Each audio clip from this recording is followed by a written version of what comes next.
Albert Einstein is quoted as stating, "Games are the most elevated form of investigation." And according to a 2011 NPD research study, 91% of children between the age of 2 and 17 are gaming. The question comes up then, does game-based learning positively impact learning?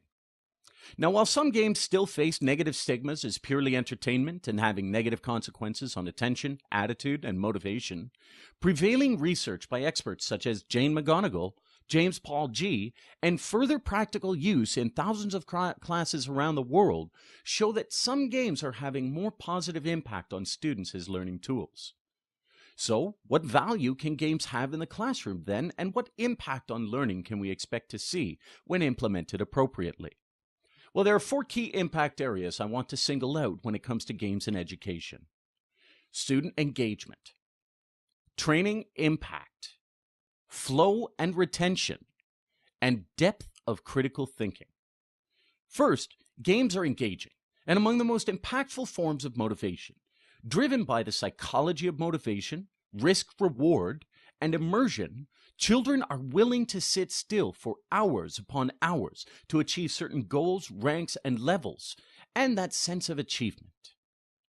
Second, games by their very nature are effective training tools. Let me ask you, have you ever heard of anyone finish Super Mario and then forget how to finish it again? Jane McGonigal's research shows that serious games are even impacting holistic behavioral change.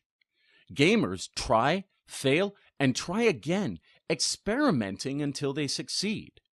This all leads to positive impacts on retention and understanding.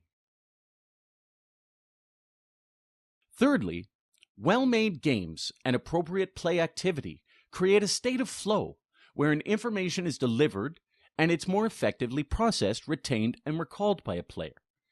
Games are also often attached to a psychological serotonin release that adds additional memory connections, allowing better recall down the road.